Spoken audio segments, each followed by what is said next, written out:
Raj B Shetty ನಟಿಸಿರುವ ಸೂಪ್ರಂ so ಸಿನಿಮಾವು box ಆಫೀಸ್ನಲ್ಲಿ ತನ್ನ ಗೆಲುವಿನ ನಗಾರಿಯನ್ನು ಜೋರಾಗಿ ಬಾರಿಸುತ್ತಿದೆ. ಮೊದಲ ವಾರಕ್ಕೆ 20 ಕೋಟಿ ರು ಗಳಿಸಿದ್ದ ಈ ಸಿನಿಮಾವು 9 ದಿನಗಳಿಗೆ 30 ಕೋಟಿ ರು ಕಮಾಯಿ ಮಾಡಿದೆ. ಅದರಲ್ಲೂ 9ನೇ ದಿನದ ಗಳಿಕೆಯಲ್ಲಿ ಹೊಸ ದಾಖಲೆಯೇ ಸೃಷ್ಟಿಯಾಗಿದೆ. ಜೆ.ಪಿ. ತುಮಿನಾಡ್ ನಟಿಸಿ ನಿರ್ದೇಶನ ಮಾಡಿರುವ ಸೂಪ್ರಂ ಸೊ ಸಿನಿಮಾವು ಬಾಕ್ಸ್ ಆಫೀಸ್ನಲ್ಲಿ ತನ್ನ ನಾಗಾಲೋಟವನ್ನು ಮುಂದುವರಿಸಿದೆ. 2ನೇ ವಾರಕ್ಕೆ ಕಾಲಿಟ್ಟರೂ ಕಲೆಕ್ಷನ್ ವಿಚಾರದಲ್ಲಿ ಸೂಪ್ರಂ ಸೊ ತಗ್ಗುವಂತೆ ಕಾಣುತ್ತಿಲ್ಲ. ಯಾಕೆಂದರೆ 9ನೇ ದಿನ ದಾಖಲೆ ಪ್ರಮಾಣದ ಹಣ ಈ ಚಿತ್ರಕ್ಕೆ ಹರಿದು ಬಂದಿದೆ. ಸೂಪ್ರಂ ಸೊ ಸಿನಿಮಾ ತೆರೆ ಕಂಡಾಗ ಮೊದಲ ದಿನ 78 ಲಕ್ಷ ರು ಗಳಿಕೆ ಆಗಿತ್ತು. ಅನಂತರ ದಿನದಿಂದ ದಿನಕ್ಕೆ ಈ ಚಿತ್ರದ ಕಲೆಕ್ಷನ್ನಲ್ಲಿ ಏರಿಕೆ ಆಗುತ್ತಲೇ ಇದೆ. ಅದು ಯಾವ ಮಟ್ಟಕ್ಕೆಂದರೆ 9ನೇ ದಿನದ ಗಳಿಕೆಯಲ್ಲಿ ಇತಿಹಾಸ ಸೃಷ್ಟಿಯಾಗಿದೆ. ಸ್ನ್ಯಾಪ್ಕ್ಲಿಕ್ ವರದಿ ಪ್ರಕಾರ 9ನೇ ದಿನ ಅಂದರೆ ಆಗಸ್ಟ್ 2ರಂದು ಸೂಪ್ರಂ ಸೊ ಸಿನಿಮಾವು 5.20 ಕೋಟಿ ರೂಪಾಯಿ ಗಳಿಕೆ ಆಗಿದೆ. ಸಾಮಾನ್ಯವಾಗಿ ಮೊದಲ 3-4 ದಿನಗಳಲ್ಲಿ ಈ ಪ್ರಮಾಣದ ಗಳಿಕೆ ಆಗುವುದನ್ನು ಕಂಡಿದ್ದೇವೆ. ಆದರೆ 9ನೇ ದಿನಕ್ಕೆ ಈ ಪ್ರಮಾಣದ ಹಣ ಹರಿದು ಬಂದಿರುವುದು ಅಚ್ಚರಿ ಮೂಡಿಸಿದೆ. ಇನ್ನು ಭಾನುವಾರ ಕೂಡ ಇದೇ ಪ್ರಮಾಣದ ಗಳಿಕೆ ಆಗುವ ನಿರೀಕ್ಷೆ ಇದೆ. ಇನ್ನು ಈವರೆಗೂ ಕರ್ನಾಟಕದಲ್ಲಿ ಸೂಪ್ರಂ ಸೊ ಸಿನಿಮಾದ ಕಲೆಕ್ಷನ್ 30 ಕೋಟಿ ರೂಪಾಯಿ ಗಳಿಸಿದೆ. ಇನ್ನು ಹೊರ ರಾಜ್ಯ ಮತ್ತು ಹೊರ ದೇಶಗಳ ಗಳಿಕೆಯಲ್ಲಿ ಲೆಕ್ಕ ಹಾಕಿದರೆ ಈ ಪ್ರಮಾಣ 34 ಕೋಟಿ ರು ತಲುಪುತ್ತದೆ.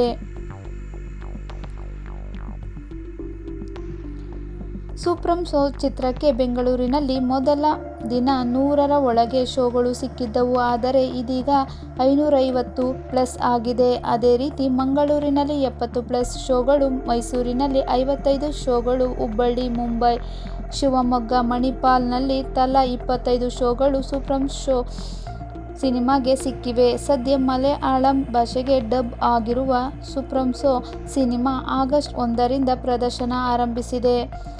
ಅತಿ ಶೀಘ್ರದಲ್ಲೇ ಸೂಪ್ರಂ ಸೊ ತೆಲುಗು ಡಬ್ ವರ್ಷನ್ ತೆರೆಗೆ ಬರಲಿದ್ದು, ಮೈತ್ರಿ ಮೂವಿ ಮೇಕರ್ಸ್ ಸಂಸ್ಥೆಯು ಹಕ್ಕುಗಳನ್ನು ಖರೀದಿ ಮಾಡಿದೆ.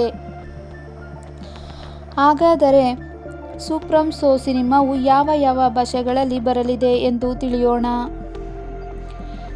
ಜೆ.ಪಿ. ತುಮಿನಾಡ್ ನಿರ್ದೇಶನ ಮಾಡಿರುವ ಸೂಪ್ರಂ ಸೊ ಚಿತ್ರವು ಭಾರತದಲ್ಲಿ ಮಾತ್ರವಲ್ಲದೆ ವಿದೇಶದಲ್ಲೂ ಉತ್ತಮ ಪ್ರದರ್ಶನ ಕಾಣುತ್ತಿದೆ. ಜೊತೆಗೆ ಮಲಯಾಳಂಗೂ ಡಬ್ ಆಗಿ ತೆರೆಗೆ ಕಂಡಿದೆ. ಇದೇ ಆಗಸ್ಟ್ 8ರಂದು ಟಾಲಿವುಡ್ನಲ್ಲೂ ಈ ಚಿತ್ರ ತೆರೆಗೆ ಬರುವ ಮಾಹಿತಿ ಸಿಕ್ಕಿದೆ. ಇದೀಗ ರಾಜ್ಬಿ ಶೆಟ್ಟಿಯವರು ಇನ್ನಷ್ಟು ಹೊಸ ವಿಚಾರಗಳನ್ನು ತಿಳಿಸಿದ್ದಾರೆ. ರಾಜ್ಬಿ ಶೆಟ್ಟಿ ನಟನೆಯ ಸೂಪ್ರಂ ಸೊ ಸಿನಿಮಾವು ಬಾಕ್ಸ್ ಆಫೀಸ್ನಲ್ಲಿ ದೊಡ್ಡ ಮಟ್ಟಗಳ ಗಳಿಕೆ ಮಾಡಿದೆ. ಹೊಸ ದಾಖಲೆಗಳನ್ನು ಸೃಷ್ಟಿ ಮಾಡುತ್ತಿದೆ. ಈ ನಡುವೆ ಸೂಪ್ರಂ ಸೊ ಸಿನಿಮಾವು ಪರಭಾಷೆಗೂ ಡಬ್ ಆಗಿ ಸೌಂಡ್ ಮಾಡುತ್ತಿದೆ. ಈ ಚಿತ್ರದ ಕುರಿತು ಹೊಸ ವಿಚಾರಗಳು ಸಿನಿಪ್ರಿಯರ ಗಮನ ಸೆಳೆಯುತ್ತಿದೆ. ಸದ್ಯ ಮಲಯಾಳಂ ಭಾಷೆಗೆ ಡಬ್ ಆಗಿದೆ.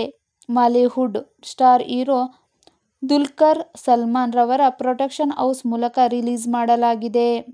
ಮಲಯಾಳಂ ವರ್ಷನ್ ಗಳಿಕೆ 4 ದಿನಗಳಿಗೆ 1 ಕೋಟಿ ರು ದಾಟಿರುವ ಬಗ್ಗೆ ಮಾಹಿತಿ ಇದೆ. ಇದೀಗ ಅದೇ ಹುಮ್ಮಸ್ಸಿನಲ್ಲಿ ತೆಲುಗಿಗೂ ಡಬ್ ಮಾಡಿದೆ ಚಿತ್ರತಂಡ. ಹೌದು, ಇದೇ ಆಗಸ್ಟ್ 8ರಂದು ಸೂಪ್ರಂ ಸೊ ಸಿನಿಮಾದ ತೆಲುಗು ವರ್ಷನ್ ತೆರೆಗೆ ಬರಲಿದೆ. ಟಾಲಿವುಡ್ ದೊಡ್ಡ ನಿರ್ಮಾಣ ಸಂಸ್ಥೆಯಾದ ಮೈತ್ರಿ ಮೂವಿ ಮೇಕರ್ಸ್ ಟೀಮ್ ಸೂಪ್ರಂ ಸೊ ಚಿತ್ರದ ತೆಲುಗು ಡಬ್ಬಿಂಗ್ ವರ್ಷನ್ ಹಕ್ಕುಗಳನ್ನು ಖರೀದಿ ಮಾಡಿದ್ದು, ಆಗಲೇ ಟ್ರೈಲರ್ ಕೂಡ ರಿಲೀಸ್ ಮಾಡಿ ದೊಡ್ಡ ಮಟ್ಟದಲ್ಲಿ ಆಗಸ್ಟ್ 8ರಂದು ರಿಲೀಸ್ ಮಾಡಲು ಪ್ಲಾನ್ ಮಾಡಿಕೊಂಡಿದೆ. ಮಲಯಾಳಂ ಮತ್ತು ತೆಲುಗಿಗೆ ಡಬ್ ಆಗಿರುವ ಸೂಪ್ರಂ ಸೊ ಸಿನಿಮಾವು ಹಿಂದಿಗೆ ಮಾತ್ರ ರೀಮೇಕ್ ಆಗಲಿದೆ. ಈ ಬಗ್ಗೆ ಸ್ವತಃ ರಾಜ್ಬಿ ಶೆಟ್ಟಿಯವರು ಪ್ರತಿಕ್ರಿಯಿಸಿದ್ದಾರೆ. ಈಚೆಗೆ ಸಂದರ್ಶನವೊಂದರಲ್ಲಿ ಹಿಂದಿ ರೀಮೇಕ್ ಕುರಿತು ಮಾತನಾಡಿರುವ ರಾಜ್ಬಿ ಶೆಟ್ಟಿ, ನಮಗೆ ಈ ಸಿನಿಮಾದ ಹಿಂದಿ ರೀಮೇಕ್ ಆಫರ್ ಬಂದಿದೆ. ನಾನಂತೂ ಈ ಬಗ್ಗೆ ಕುತೂಹಲದಿಂದ ಇದ್ದೇನೆ. ಈ ಚಿತ್ರ ಕತೆ ದಕ್ಷಿಣ ಕನ್ನಡದಲ್ಲಿ ನಡೆಯುತ್ತದೆ. ಇದೊಂದು ರೂಟೆಡ್ ಕತೆ. ನಾವು ಅದನ್ನು ನೋಡಿದ್ದೇವೆ. ಅದರಲ್ಲಿ ಸುಂದರವಾದದ್ದನ್ನು ಕಂಡಿದ್ದೇವೆ. ಅದೃಷ್ಟವಶಾತ್ ಜನರು ಕೂಡ ಈಗ ಕಂಡಿದ್ದಾರೆ. ಇದನ್ನು ಬೇರೆಯವರು ರೀಮೇಕ್ ಮಾಡುತ್ತಿದ್ದಾರೆ ಎಂದು ತಮ್ಮ ಅಭಿಪ್ರಾಯವನ್ನು ತಿಳಿಸಿದ್ದಾರೆ. ಇಷ್ಟು ಈ ಮೂವಿಯ ಮಾಹಿತಿ. ಧನ್ಯವಾದಗಳು.